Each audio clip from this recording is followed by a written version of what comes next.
Fala galera, Titiwasa aqui, bora para mais um recap! A história começa com um jovem completamente frustrado com a própria vida. Para ele, existe apenas uma coisa que importa: ter talento. Ele acredita que, sem isso, não há sentido em continuar vivendo como alguém comum. Consumido por essa ideia, ele decide que está disposto a qualquer coisa para mudar seu destino. No dia seguinte, a rotina da cidade segue, mas um fenômeno estranho chama a atenção. Pétalas misteriosas começam a aparecer, espalhadas por vários lugares. Ninguém entende o que isso significa, mas o assunto rapidamente vira pauta entre os estudantes. Entre eles está Toya, um estudante que tenta se concentrar na própria vida e ignorar as distrações ao redor. Ele vive pressionado pela sensação de estar sempre ficando para trás, tanto nos estudos quanto nas expectativas pessoais. Na escola, tudo muda com a chegada de uma nova aluna. O nome dela é Raido. Ela não demonstra interesse em se enturmar e chama a atenção justamente pelo comportamento distante. Em um primeiro contato, ela se apresenta diretamente para Toya, como se ele fosse o único que realmente importasse naquele ambiente. Mais tarde, após a aula, Raido volta a abordar Toya. Dessa vez, ela o observa com atenção incomum, analisando detalhes do seu rosto e comportamento, como se estivesse avaliando algo invisível. Ela comenta sobre sua aparência cansada e tensão emocional. Toya se sente desconfortável e se afasta, dizendo que precisa ir para o cursinho. Depois disso, Raido conversa com um homem chamado Newman. Ela afirma que, ao observar Toya, conseguiu perceber algo especial nele, algo que ainda não pode ser explicado claramente. Enquanto isso, em outro ponto da cidade, uma garota é capturada por um homem perigoso. A situação rapidamente se torna grave, mostrando que existem pessoas extremamente perigosas agindo naquele mundo. Na mesma noite, Toya encara o resultado de mais uma prova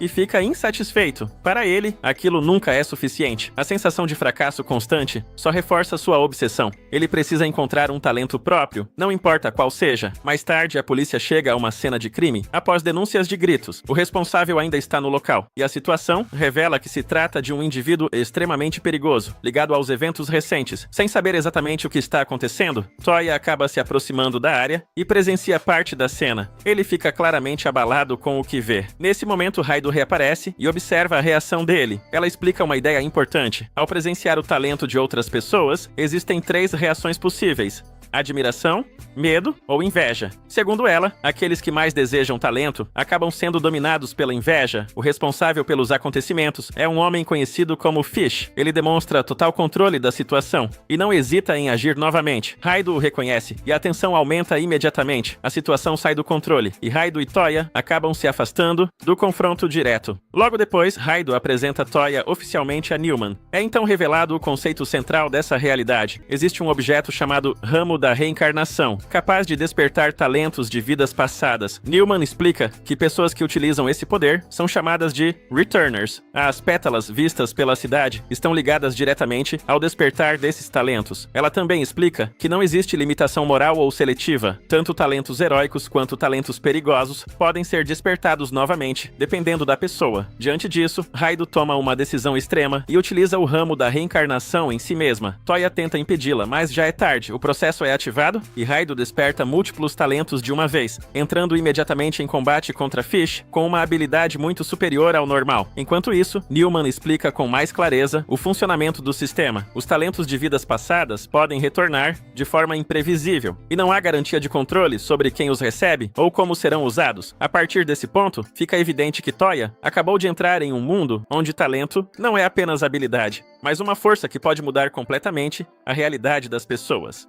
A luta entre Raido e Fish continua intensa. Fish não demonstra medo, pelo contrário. Ele parece aproveitar o combate, agindo com tranquilidade enquanto provoca sua oponente. Raido, por sua vez, usa os talentos que despertou para manter a pressão, conseguindo acompanhar o ritmo da batalha. Mesmo assim, Fish não parece realmente pressionado. Ele continua analisando e provocando, deixando claro que ainda está confortável naquela situação. A luta se torna cada vez mais instável, com ambos trocando ataques em alta velocidade. Enquanto isso, Toya observa tudo à distância. Pela primeira vez, ele não apenas sente choque ou confusão, ele começa a sentir algo mais profundo ao ver aquele nível de poder em ação.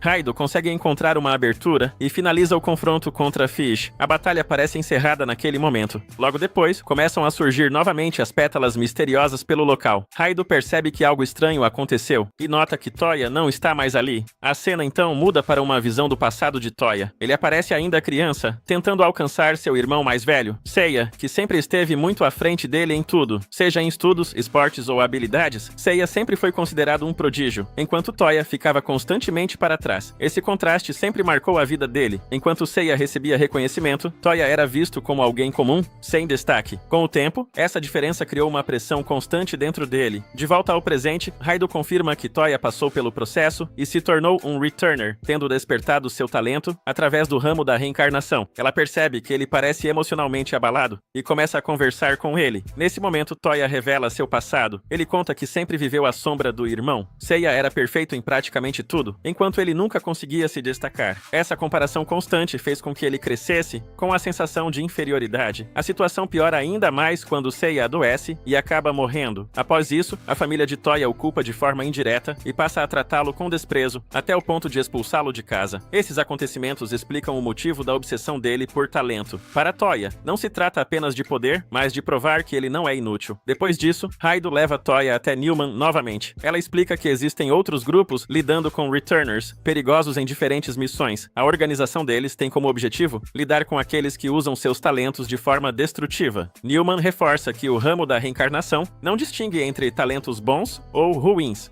Tudo depende de quem o recebe e de como é usado. Ela também deixa claro que talentos podem ser vistos como um tipo de presente, mas que precisam ser controlados e utilizados com responsabilidade. Em seguida, Newman designa a próxima missão. Toya e Raido irão trabalhar juntos para lidar com um Returner perigoso chamado Vlad III. A missão, no entanto, possui uma condição específica. Raido deve prolongar o combate por um determinado tempo, sem finalizar o inimigo rapidamente, enquanto Toya deve observar e coletar informações sobre o alvo. Antes do início da missão, Toya presencia uma situação de roubo na cidade. Mesmo com o aviso de Newman sobre o risco, ele decide agir. É nesse momento que ele utiliza seu próprio talento, conhecido como o braço direito do ladrão. O poder dele funciona de forma peculiar. Dentro de um alcance limitado, ele consegue roubar o conteúdo de objetos ou propriedades de algo. O ladrão envolvido no crime acredita ter escapado, mas acaba descobrindo depois que algo importante foi perdido durante a fuga. Enquanto isso, Newman analisa o funcionamento do talento de Toya. Apesar de não parecer ofensivo à primeira vista, ele é extremamente versátil dentro das suas limitações. Ela conclui que o mais importante não é o poder em si, mas como ele é utilizado.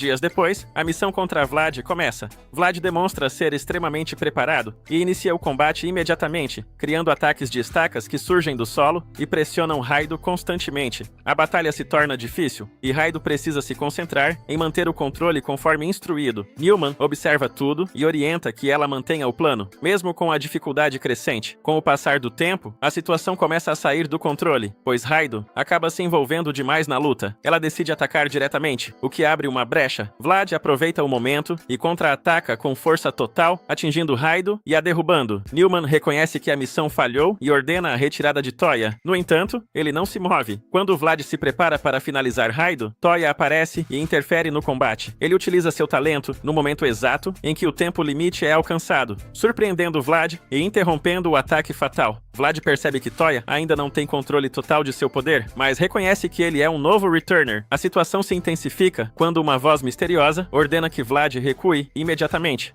Ele hesita, mas acaba obedecendo e deixando o local. A missão é encerrada. Mais tarde, Vlad reaparece e confronta Toya diretamente, acusando-o de ter roubado algo dele. Toya inicialmente nega, mas a conversa deixa claro que Vlad suspeita da perda de seu talento. Quando percebe que ninguém sabe do ocorrido, Toya muda de atitude. Ele ativa novamente o ramo da reencarnação e utiliza o talento obtido de Vlad, chamado Empalador Supremo, finalizando o confronto. Ao final, Toya deixa claro seu novo posicionamento. Ele não pretende seguir ideais de justiça ou proteção. Seu objetivo é outro: adquirir talentos, independentemente de sua origem. Para ele, talentos não pertencem a heróis ou vilões, eles pertencem a quem conseguir tomá-los. O dia começa e logo ao acordar, Toya percebe que Newman está com um olhar diferente. Ela comenta que notou algo estranho, como se alguma coisa não estivesse encaixando. Enquanto isso, Toya ainda parece cansado. Ele passou a noite estudando, mesmo já tendo despertado um talento. No fundo, ele mesmo sabe que isso não é mais necessário, mas continua fazendo por costume. Só que tem outra coisa ocupando a mente dele. Ele lembra do que aconteceu recentemente, de como lidou com Vlad. Mesmo assim, ele guarda tudo pra si. Revelar seu verdadeiro poder agora não é uma opção. Para evitar esse assunto, ele muda o foco e pergunta qual é o plano do dia. E a resposta vem como sempre: continuar eliminando os Returners, considerados perigosos. Newman então manda Toya até o ginásio, onde Raido está. Quando ele chega lá, encontra ela treinando sem parar desde a noite anterior. Só que Newman não vê isso com bons olhos. Para ela, esse tipo de esforço já não faz sentido. Depois de ganhar um talento, treino físico não chega nem perto do nível de poder que eles possuem agora. Sem perder tempo, Newman apresenta o alvo da missão, um homem chamado Gay, um sujeito excêntrico que se veste como um palhaço e costuma atrair suas vítimas antes de agir. Ela alerta os dois para ficarem atentos, porque eles já estão dentro do território dele. O ambiente ao redor já entrega o perigo. Fios espalhados por todos os lados, como se fosse uma grande armadilha montada esperando por eles. E então acontece. Gay surge de repente e já parte pro ataque. Raido reage na mesma hora, ativando sua forma de combate. O inimigo observa rapidamente e percebe que ela é uma lutadora de curta distância. Confiante, ele acredita que pode controlar a situação, mantendo distância. Ele até provoca, dizendo que a luta já está decidida, que eles perderam no momento em que entraram naquele lugar. Mas essa confiança não dura quase nada. Num movimento extremamente rápido, Raido simplesmente atravessa a distância entre eles em um instante. Gay não consegue nem reagir direito, e a luta termina ali, direto, limpo, sem chance de contra-ataque. Depois disso, Newman não esconde a irritação. Ela repreende Raido, lembrando que o objetivo era dar ao Toya uma oportunidade de ganhar experiência em combate. Raido percebe o erro e pede desculpa na hora. Mesmo assim, a missão precisa seguir. Eles coletam o ramo de reencarnação deixado pelo inimigo, concluindo mais uma operação com sucesso. Só que, enquanto tudo isso acontece, alguém está observando. Um grupo de soldados misteriosos acompanha a cena à distância. Eles estavam inicialmente atrás de Gay, mas depois de ver o que aconteceu, mudam completamente o foco. Agora, o interesse deles está voltado para Toya e seu grupo. Eles parecem estar conduzindo algum tipo de investigação maior, tentando entender o que realmente está por trás desses Returners. E pelo jeito, esse encontro não foi coincidência. Mais tarde, a situação esquenta de verdade. Um homem chamado Edward está fugindo desesperadamente, sendo perseguido. Do nada, várias maçãs caem ao redor dele, e isso não é acaso. Newton está por trás disso, usando seu talento ligado à gravidade para prender o alvo. Mesmo assim, Edward consegue reagir e escapar. Só que ele não está sozinho nessa fuga. Einstein aparece logo em seguida, usando sua habilidade de teletransporte. Em um movimento preciso, ela surge atrás de Edward, ataca e recua no mesmo instante. Newton até questiona por que ela não finalizou tudo de uma vez, mas ela deixa claro que não é do tipo que resolve tudo sozinha. Esse papel fica com o resto da equipe, e eles chegam. Hiroshi aparece armado e anuncia o fim da linha para Edward. Só que Edward ainda tenta virar o jogo, partindo para cima com violência. Mesmo assim, não adianta. Hiroshi continua de pé, revelando seu talento. Ele simplesmente não cai fácil. Logo depois, a situação fica ainda mais impossível. Dre entra em cena, criando várias cópias de si mesmo e cercando completamente o alvo. Sem saída, Edward percebe quem está enfrentando. Esse grupo é o famoso Forest of the Great, um grupo que vem eliminando vários Returners considerados perigosos. Com todos reunidos, a missão termina ali. Edward é derrotado e Newman reconhece o trabalho da equipe. Mais um alvo concluído, mais um ramo recuperado. Depois disso, Nightingale aparece para verificar se alguém se feriu. Seu talento permite curar os outros, e ela rapidamente ajuda Hiroshi, mesmo sabendo que ele já possui uma resistência absurda. O clima fica mais leve por um momento, mas logo a atenção volta para Toya. Raido se aproxima dele meio inconformada. Ela não entende por que ele não participou da missão. Toya responde de forma simples. Ele estava ocupado ajustando os equipamentos da base. Isso irrita um pouco a Raido. Afinal, ele finalmente conseguiu o talento que tanto queria, e mesmo assim está gastando tempo com tarefas básicas. Mas Toya não parece se importar. Ele diz que não vê problema nisso. Newman, por outro lado, até valoriza essa atitude. Segundo ela, não é fácil encontrar alguém tão dedicado dentro do grupo. Com mais pessoas reunidas, fica claro que o grupo é bem maior do que parece. E nem todos estão totalmente de acordo com a presença de Toya ali. Ain é a primeira a deixar isso bem claro. Ela questiona diretamente o fato de Toya estar no grupo, apontando que o talento dele não vem de alguém respeitado, mas sim de alguém considerado problemático. Para ela, isso é motivo suficiente para desconfiar. Newman tenta acalmar a situação, explicando que ter um talento do passado não significa se tornar aquela pessoa. Além disso, ela defende que a origem desse poder não é tão simples quanto parece. Mesmo assim, Ain não engole facilmente. Raido então entra no meio, tentando encerrar o clima pesado. Ela decide confiar no tempo, e principalmente em Toya. Depois disso, ela conversa com ele em particular. Raido estranha o fato de Toya não ter se abalado com as críticas. Ele passou por muita coisa para chegar até ali, mas parece não ligar. Só que a noite ainda guarda uma surpresa. Ao chegar em casa, Toya percebe algo estranho. As luzes estão acesas, e lá dentro, alguém inesperado está esperando por ele. Itsuki.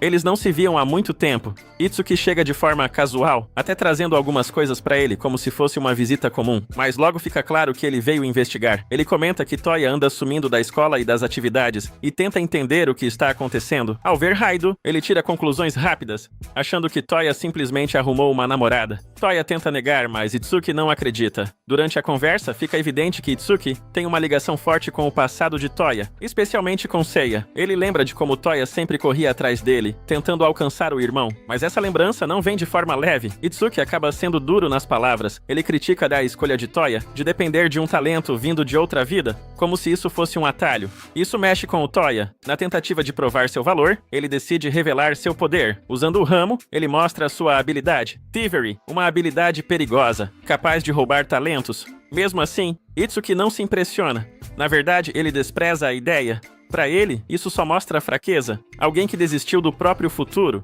Raido não aceita isso e reage na hora, defendendo Toya. A discussão esquenta e ela acaba partindo pra cima dele, mas a diferença de nível é absurda. Itsuki neutraliza Raido com facilidade, mostrando uma habilidade fora do comum, mesmo sem depender de talentos. Antes de ir embora, ele ainda deixa palavras duras, reforçando a ideia de que Toya está no caminho errado. Mesmo assim, Toya não volta atrás. Ele assume quem é agora e afirma que vai superar o próprio passado. Enquanto isso, do lado de fora, o grupo misterioso se reúne novamente. Eles parecem seguir ordens, e Itsuki deixa claro que, por enquanto, não vão avançar com o plano. De volta à base, Newman revela algo importante. A maioria ali já é formada por Returners completos, pessoas cuja reencarnação não desaparece mais, diferente de Toya e Raido, que ainda possuem limites. Isso explica muita coisa, inclusive o nível absurdo de alguns membros. Mais tarde, em um momento mais reservado, Toya decide confiar em Raido e revela um segredo. Seu poder não se limita a roubar talentos, ele também pode usar essas habilidades depois. Isso muda completamente o jogo. Raido não vê isso como algo ruim, pelo contrário, ela encara como força. Para ela, em um mundo como aquele, quem não consegue proteger seu talento simplesmente perde. Mas essa revelação também acende outra chama nela. Ela desafia Toya, diz que vai treinar até o ponto em que o talento dela se torne impossível de ignorar. E quando esse dia chegar, quer que ele tente roubá-lo. Toya aceita, e ali nasce uma promessa silenciosa entre os dois. Enquanto isso, em outro lugar, Itsuki se encontra com alguém misterioso. Alguém que parece prever os acontecimentos. E, pelo jeito, tudo o que está acontecendo já fazia parte de algo muito maior. A cena abre em um clima tenso. Itsuki encara o prisioneiro diante dele e ordena, frio e direto, que ele mantenha a boca fechada. Mas o homem, completamente tranquilo, reage como se estivesse acima de tudo aquilo. Ele lembra Itsuki de sua posição, não como interrogador, mas como alguém insignificante diante do que está por vir. Sem demonstrar medo algum, o misterioso sujeito revela algo ainda mais perturbador. Ele permitiu ser capturado. Tudo aquilo fazia parte de uma profecia que ele já conhecia. E o pior, Itsuki sabe que isso não é só conversa. Desde que prenderam aquele homem, eventos começaram a acontecer exatamente como ele havia previsto. Um exemplo disso é a revelação sobre os Returners, especificamente sobre a faca usada como gatilho para ativar seus poderes. Mesmo com toda a tecnologia e análise da equipe, eles ainda não conseguiram descobrir do que aquela lâmina é feita. É um completo mistério e uma ameaça constante. Itsuki tenta manter o controle da situação. Ele afirma que o homem vai falar, por bem ou por mal, mas o prisioneiro continua inabalável. Ele conhece tudo sobre a organização, inclusive a unidade especial de elite, responsável por eliminar ameaças antes mesmo que o público saiba que elas existem. E dentro dessa unidade, Itsuki é um dos nomes mais respeitados, alguém com habilidades de combate comparáveis às maiores figuras da história. Mas o homem não se impressiona. Para ele, Itsuki ainda é só um humano. Então, com um sorriso confiante, ele entrega mais duas profecias. A primeira, ele sairá dali, livre e sem nenhum ferimento. A segunda, o rei dele trará de volta as grandes calamidades do passado. Antes que alguém possa reagir, o impossível acontece. O homem simplesmente se liberta. Os disparos contra ele não causam efeito algum, nenhum dano, nada. Mas Itsuki não hesita. Em um movimento extremamente rápido, ele avança e arranca o braço do inimigo, com precisão brutal. Por um instante, parece que ele conseguiu causar algum impacto. Só que não. Diante dos olhos de todos, o braço do homem está intacto novamente, como se nada tivesse acontecido. O choque toma conta do ambiente. Aquilo vai além de qualquer lógica. Percebendo a situação, Itsuki toma uma decisão surpreendente. Ele permite que o homem vá embora. O sujeito, por sua vez, elogia Itsuki. Diz que ele é inteligente e que, se fosse um Returner, teria sido bem-vindo entre eles. Antes de partir, Itsuki faz uma última pergunta. Existe uma aliança entre os Returners? A resposta vem rápida e direta. Alguns formaram alianças, mas eles não. Eles são apenas servos do verdadeiro líder, o rei dos Returners. A cena então muda. Agora, acompanhamos Toya e o grupo. O clima aqui também é pesado. Newman começa a explicar um incidente recente, algo que claramente deixou marcas. Durante uma missão de rotina, eles foram atacados por outro Returner. Mas não era alguém comum. O poder desse inimigo era... estranho. Uma espécie de névoa negra, difícil até de descrever. Ao ouvir isso, Raido reage imediatamente. Ela lembra Toya de que eles já viram algo parecido antes. E é nesse momento que surge uma figura inesperada. Uma garota chamada Picasso aparece e chama Toya para ver seu desenho. Quando ele olha, é impossível ignorar. A pintura retrata exatamente aquela névoa negra. Algo ali claramente incomoda Newman, mas ela decide não comentar. Só que o clima muda completamente em segundos. De repente, uma voz desconhecida invade o ambiente, ecoando pelos sistemas ao redor. Todas as telas são tomadas por uma imagem perturbadora, um olho misterioso observando tudo. A voz demonstra conhecer cada um deles. Não só isso, ela conhece seus poderes. Ele comenta casualmente sobre Picasso e seus desenhos, menciona a habilidade de Ain de se esconder nas sombras e até provoca Newman, dizendo que ela continua sendo reservada, apesar de agora ter novos companheiros. É como se ele estivesse assistindo todos eles o tempo inteiro. Mas então o tom muda. Ele revela sua intenção. A floresta deve ser destruída. Ele rejeita completamente a ideologia do grupo, a ideia de que pessoas com talentos devem servir à humanidade e que aqueles com habilidades consideradas perigosas devem ser eliminados. Para ele, talento deve ser liberdade, sem regras, sem limites, e sua mensagem final é clara e ameaçadora. Ele vai mandar todos eles de volta para o ciclo de reencarnação de onde vieram. Assim que a transmissão termina, o silêncio domina o ambiente, mas Newman quebra esse silêncio com uma conclusão direta. Agora não há mais dúvidas. Aquele homem é o responsável por toda a atividade dos chamados Sinners. Ao ouvir isso, Anne perde completamente a compostura. Ela não consegue acreditar que ele ainda está vivo. E pela primeira vez, fica evidente para todos ali. A situação é muito mais grave do que parecia. Com o clima pesado após a revelação, Newman finalmente diz o nome que muda tudo. Crew. Conhecido como o Rei Tirano, ele não é apenas mais um inimigo. É um dos mais perigosos Returners já vistos. Seu talento é voltado totalmente para combate, e não só isso. Ele foi um dos membros fundadores da própria organização. A tensão aumenta quando Newman começa a revelar o passado. No início, o grupo era pequeno, apenas 5 pessoas. E havia um líder, um homem que nunca falava sobre si mesmo, mas sempre colocava os outros em primeiro lugar. Foi ele quem criou a ideia central da organização. Usar os talentos recebidos através da reencarnação para ajudar a humanidade. Para ele, aquele poder era um presente, algo que deveria ser usado para proteger, não destruir. Mas tudo mudou. Esse líder acabou sendo derrotado por Crew. Diferente deles, que não via sentido em paz ou cooperação. Para ele, conflito era tudo. Os ideais do grupo eram entediantes, fracos. E sua traição deixou uma conclusão clara. Não é possível coexistir com aqueles que possuem talentos perigosos. A única solução é eliminá-los. E a situação atual só piora isso. Crew agora está reunindo um exército, pessoas com habilidades destrutivas, seguindo a mesma visão distorcida de liberdade. O objetivo deles é mergulhar o mundo no caos, recriando antigas calamidades ao mesmo tempo. Diante disso, Ain não consegue esconder sua raiva. Ela acreditava que já havia acabado com Yang no passado, mas ele está de volta. E dessa vez, ela jura que vai derrotá-lo de uma vez por todas. Isso faz Toya perceber algo importante. Aquele não é o primeiro confronto entre eles. Newman confirma. Quando deixou o grupo pela primeira vez, eles lançaram um ataque surpresa. A batalha terminou rapidamente, e todos acreditaram que ele havia sido eliminado, mas claramente estavam errados. Ain insiste em ir sozinha, movida pelo ódio, mas Hiroshi intervém. Ele entende a gravidade da situação. Ninguém sabe quantos aliados Crew já reuniu. Avançar sozinho seria imprudente. Mesmo assim, Ain não recua. Hiroshi então muda a abordagem. Em vez de confrontar sua decisão, ele lembra algo essencial. Todos ali possuem talentos únicos, e se lutarem juntos, têm uma chance real de vencer.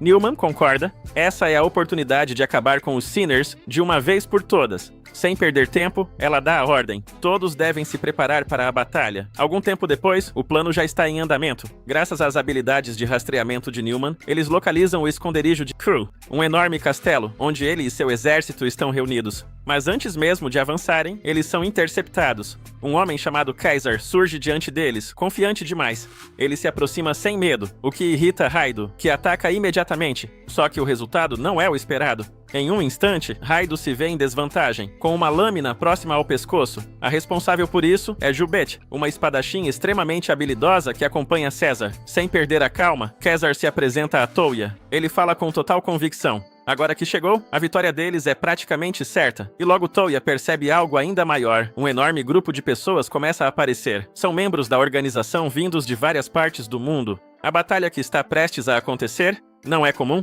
é algo em escala histórica. Entre eles, algumas figuras se destacam. Darwin, por exemplo, observa tudo com certo desinteresse. Para ele, os Sinners já estão condenados. Bastaria deixar o tempo agir. Fisher concorda. As irmãs Wright também estão presentes, sempre alinhadas entre si. Já Schrödinger tem outra opinião. Ao invés de reunir forças, seria mais eficiente eliminar os inimigos individualmente. Enquanto isso, Toya observa tudo em silêncio. Para ele, essa situação é perfeita. Com tantos talentos reunidos em um único lugar, o caos da batalha será a oportunidade ideal para executar seu verdadeiro objetivo: roubar o máximo de habilidades possível, sem se importar com quem vencer.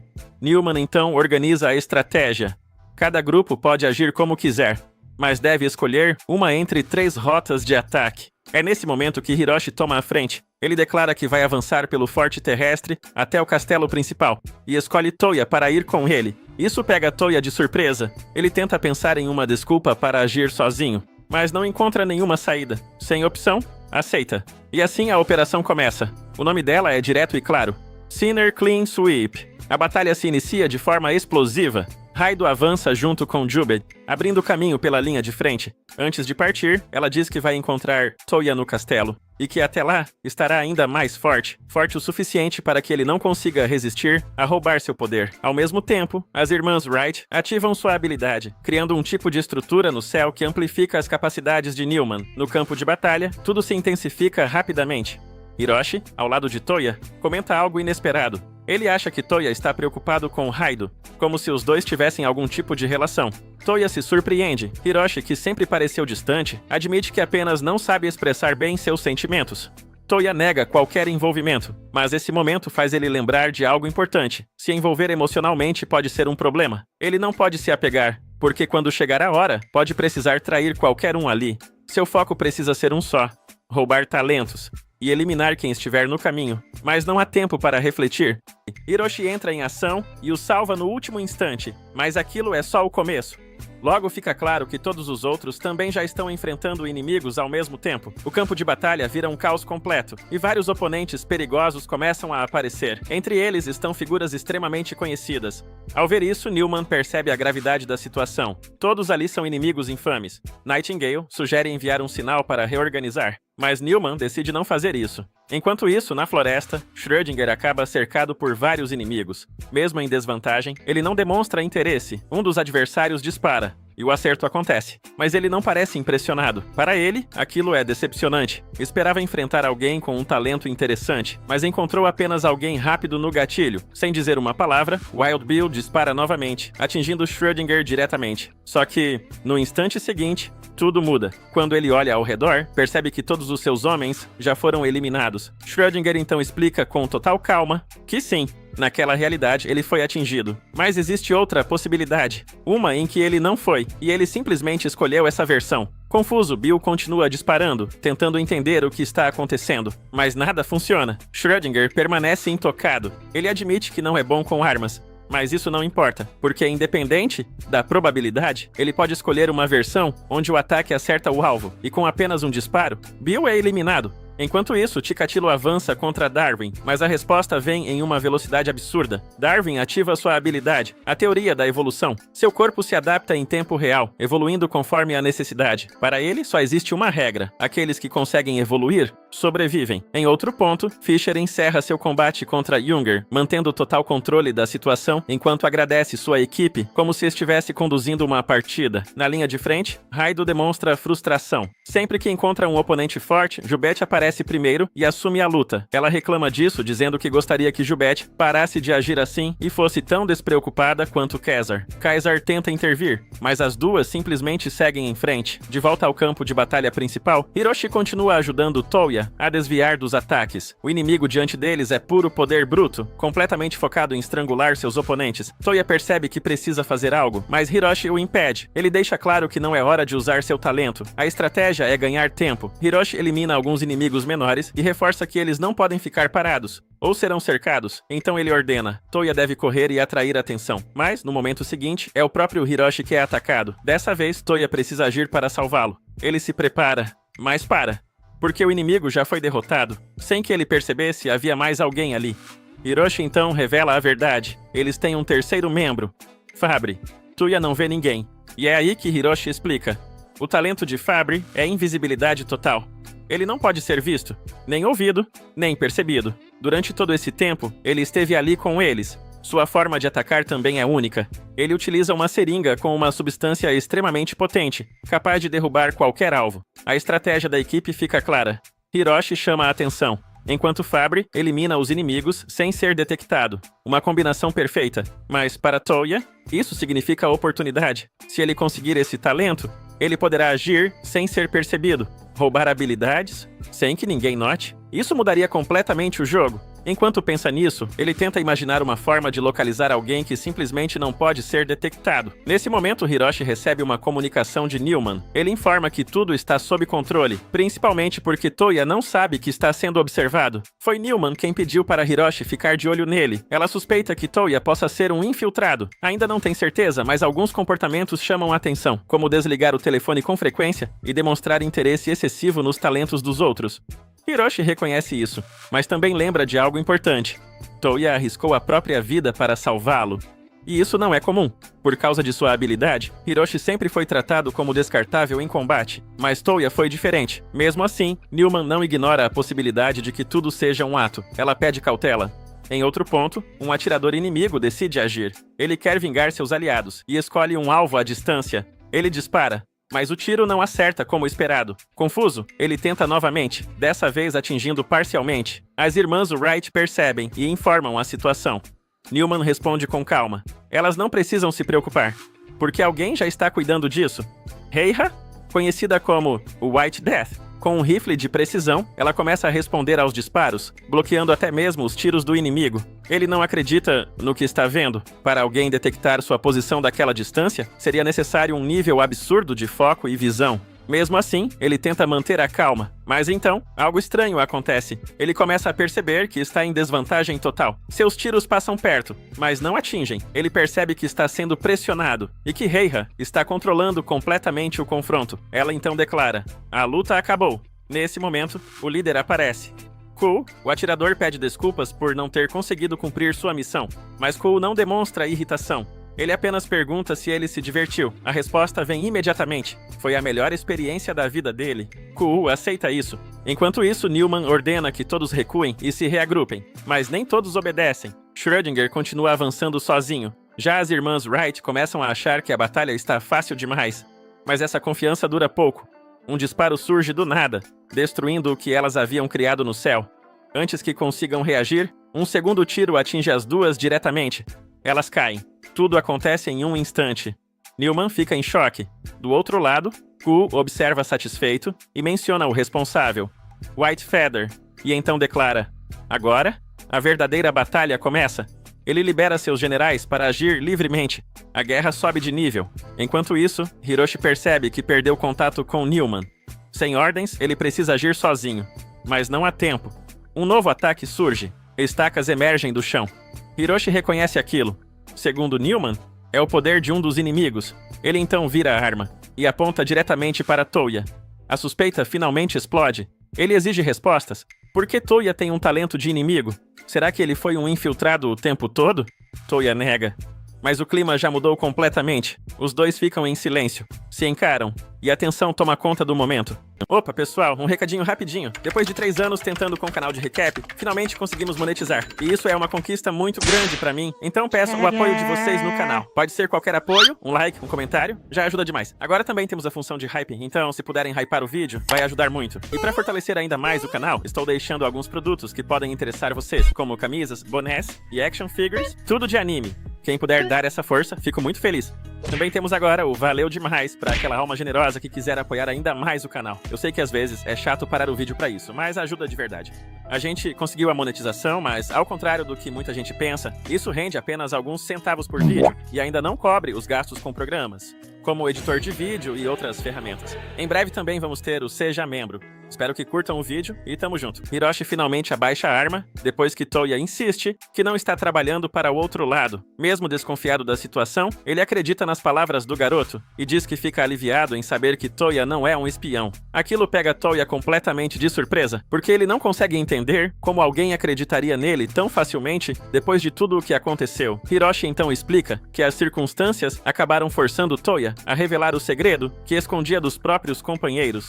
Diferente de John V. Neumann, que analisa tudo friamente, ele prefere confiar em alguém que já arriscou a própria vida 2 vezes para salvá-lo. Por isso, decide ouvir a verdade diretamente dele. Sem rodeios, Toya admite que tudo o que fez até agora foi para superar o irmão. Ele diz que passou todo esse tempo reunindo talentos, enganando pessoas e escondendo suas verdadeiras intenções apenas para alcançar alguém que sempre esteve muito acima dele. Hiroshi até comenta que Neumann provavelmente desmaiaria se escutasse aquilo, mas mesmo assim decide apoiar Toya completamente, só que ele deixa uma condição clara: não pretende entregar seu talento de graça. Se Toya quiser pegá-lo, vai precisar arrancar isso à força. O garoto continua sem entender as intenções dele, mas Hiroshi apenas responde que acabou gostando dele. Enquanto seguem em direção ao castelo inimigo, Hiroshi começa a refletir sobre tudo o que observou até ali. Para ele, Toya ainda não percebeu a própria natureza. Mesmo sendo obcecado por talentos e disposto a mentir para alcançar seus objetivos, ele continua sendo alguém bondoso demais. Afinal, além de responder honestamente às perguntas, ainda escolheu protegê-lo mesmo correndo riscos. Na visão de Hiroshi, aquilo provava que Toya ainda era humano. Pouco depois, Toya pergunta o que levou Hiroshi a buscar tanto poder, mas a resposta dele é inesperada.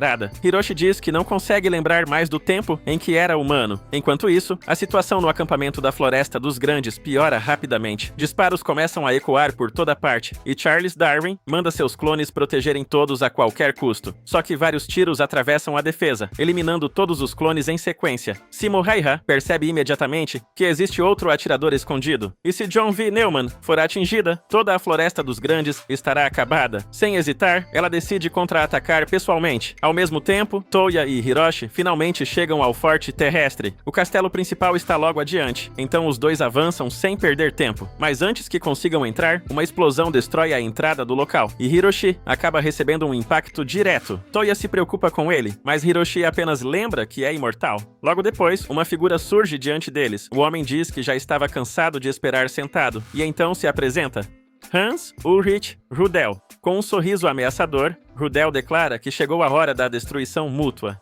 Na mesma hora, Hiroshi percebe algo importante. Aquele homem estava ali especificamente por causa dele. Então manda Toya ficar fora da batalha. Enquanto isso, Simo Heiha encontra finalmente o inimigo escondido. Ela ativa sua habilidade, White Hell, transformando completamente a área ao redor em um enorme campo nevado. Convencida de que atraiu o alvo para sua armadilha, ela se prepara para eliminá-lo. Porém, algo estranho acontece. Por um instante, ela acha ter visto algo impossível. Quando tenta localizar o inimigo novamente, ele simplesmente desaparece. E antes que consiga reagir, o homem surge bem ao lado dela. Ele comenta calmamente que o rifle dela possui um cano longo demais, tornando impossível reagir quando alguém se aproxima. Além disso, diz que ela depende excessivamente da mira telescópica, mesmo possuindo um talento que permitiria acertar alvos sem precisar dela. Simo fica completamente chocada. Afinal, nenhum franco-atirador normal tentaria lutar tão perto do alvo. O homem então demonstra interesse na habilidade dela, explicando que aquele espaço é uma dimensão onde a consciência fica comprimida, desacelerando quase completamente o fluxo do tempo do lado de fora. Nesse momento, penas brancas começam a cair ao redor dele. Simo finalmente entende quem está diante dela.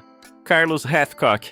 Ele confirma sua identidade e cumprimenta a adversária de maneira respeitosa. Em seguida, propõe um duelo justo. Hathcock diz que vai se afastar 2.000 pés antes de começarem a atirar. Aquilo deixa Simo ainda mais confusa, porque ela reconhece imediatamente o nome lendário do maior franco-atirador da Guerra do Vietnã. Sendo alguém daquele nível, ela exige saber por que ele se juntou ao exército dos pecadores, mas Hathcock apenas responde que ela entenderá tudo depois da batalha. Enquanto isso, Toya continua observando Hans Ulrich Rudel e não consegue esconder a confusão. Rudel foi um piloto lendário, alguém reconhecido como herói de guerra, então ele não entende por que um homem daquele nível estaria lutando ao lado do exército dos pecadores. Antes que consiga pensar mais sobre isso, Rudel dispara de repente e acerta Hiroshi Funasaka diretamente no rosto. Hiroshi reage imediatamente e abre fogo contra ele, mas os disparos não causam absolutamente nenhum dano. Rudel então pede para Toya observar tudo atentamente, porque todas as respostas serão encontradas naquele próprio campo de batalha. Logo em seguida, ele ativa sua habilidade. As trombetas de Jericó ecoam pelo céu enquanto uma sequência devastadora de bombas começa a cair. O corpo inteiro de Hiroshi é destruído repetidas vezes, mas sua regeneração continua funcionando, mesmo após danos absurdos. Rudel observa aquilo com interesse e finalmente entende como a imortalidade de Hiroshi funciona. Ainda assim, afirma que aquilo não pode ser considerado uma verdadeira imortalidade. Hiroshi rebate dizendo que palavras não significam nada entre homens como eles. Para soldados, a conversa acontece através das balas. Sem perder tempo, Rudel pega novamente suas armas e o confronto se intensifica ainda mais. Toya acompanha tudo à distância e percebe rapidamente que aquela é uma batalha entre dois homens praticamente imortais. O problema é a diferença esmagadora de poder entre eles. Hiroshi luta apenas com rifles, granadas e força física, enquanto Rudel possui armamento pesado, metralhadoras monstruosas e ataques explosivos muito mais destrutivos. A luta rapidamente se torna unilateral. Rudel usa seu arsenal inteiro para impedir qualquer reação de Hiroshi, pressionando ele sem parar. Enquanto isso, Toya pensa que apenas uma coisa poderia virar aquele combate: a invisibilidade absoluta de Jean-Henri Fabre. Mas naquele exato momento, Fabre já estava enfrentando problemas. Separado do grupo, ele acaba encontrando dois integrantes misteriosos do Exército dos Pecadores. Como sua habilidade impede qualquer pessoa de vê-lo ou ouvi-lo, Fabre acredita que eles só olharam em sua direção por coincidência. Só que no instante seguinte, ele é obrigado a desviar de um ataque. A garota então se apresenta como Adolf Bigodinho, enquanto o homem silencioso ao lado dela se chama Pol Pot. Bigodinho revela que conhece perfeitamente a habilidade de Fabre. Sua invisibilidade não esconde apenas o corpo, mas também sons e presença. Mesmo assim, eles conseguiram localizá-lo. Ela então apresenta seu próprio talento, Mastermind. Com essa habilidade, Adolf Bigodinho consegue analisar e decifrar os talentos de outras pessoas. Não apenas o de Fabre, mas também os de Darwin, Schrödinger, Fischer e Einstein. Segundo ela, todas as habilidades da Floresta dos Grandes já foram completamente reveladas. Fabre tenta entender a situação e conclui que Pol Pot deve possuir algum poder capaz de anular sua invisibilidade. Porém, Bigodinho corrige ele imediatamente. O talento de Fabre não estava sendo anulado. Na verdade, eles estavam usando o cheiro para encontrá-lo. Pol Pot espalhou decomposição por toda a floresta. As árvores apodreciam, folhas caíam e o solo liberava um odor extremamente forte. Em meio àquele ambiente tomado pelo cheiro de podridão, o fato de Fabre não possuir odor algum fazia sua posição se destacar facilmente. Bigodinho então revela que tudo aquilo foi uma armadilha cuidadosamente preparada. Os soldados perseguidos por Fabre serviram apenas como isca para indicar sua localização. Sem saída, Fabre acaba sendo eliminado por Pol Pot. Enquanto isso, a batalha entre Hiroshi e Rudel continua ficando cada vez mais brutal. Rudel domina completamente o combate, enquanto Hiroshi continua recebendo danos constantes. Mesmo assim, Hiroshi admite que Rudel realmente merece ser chamado de um dos grandes. Sua capacidade ofensiva e defensiva supera tudo o que ele esperava. Ainda assim, Toya percebe algo estranho. Mesmo sem conseguir vencer, Hiroshi parece estar se divertindo. Quando Toya comenta isso, Hiroshi pensa por um instante e admite que realmente está gostando daquela luta. Porém, ele também reconhece a situação desesperadora em que estão. Então ele faz uma pergunta inesperada para Toya. Hiroshi pergunta se usar talentos causa cansaço. Toya responde que sim. O uso constante desgasta tanto o corpo quanto a mente. É aí que Hiroshi revela algo importante. Mesmo imortais possuem limites. O uso contínuo dos talentos consome energia física e mental, o que significa que existe um ponto onde até a regeneração deixa de acompanhar.